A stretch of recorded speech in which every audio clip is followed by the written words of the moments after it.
గత 10 ఏళ్లలో ఎన్నడూ లేని విధంగా దావోస్ పర్యటనలో తెలంగాణ రాష్ట్రాన్ని రిప్రజెంట్ చేసి 1,78,950 కోట్ల ఇన్వెస్ట్మెంట్ని తెలంగాణ రాష్ట్రానికి తీసుకొని వచ్చి తెలంగాణ రాష్ట్ర గౌరవ ముఖ్యమంత్రి రేవంత్ రెడ్డి గారికి, అదేవిధంగా ఐటీ శాఖ మంత్రి వర్యులు శ్రీధర్ బాబు గారికి ప్రత్యేకంగా మీకు కృతజ్ఞతలు తెలియజేస్తున్నా.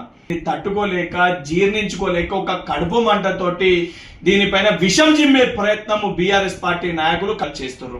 అదేవిధంగా బీఆర్ఎస్ పార్టీ నాయకులు ఎవరైతే జీర్ణించుకోలేకపోతున్నారో వారికి కొరియర్ చేయండి. కనీసము మనం చేస్తున్న డెవలప్మెంట్ ని జీర్ణించుకునే తత్వాన్ని ఈనో ప్యాకెట్ల ద్వారా వారు కొంచెమన్నా జీర్ణించుకుంటారు. దావోస్ అంటే ఒక మిత్ ఉంది అందరికి. ఎన్ని ఎంఓయూలు చేశారు, ఎంత డబ్బులు వచ్చాయి, ఇది ఒక మిత్. ఇది అంటే ఇన్ ది సెన్స్ ఇక్కడుండే ఎంఓయూలు అక్కడ పోయి చేసుకోవాల్సిన పని లేదు. Davos is a place for networking. ప్రపంచంలో 4 రోజులు ప్రపంచం అంతా అక్కడికి వస్తారు.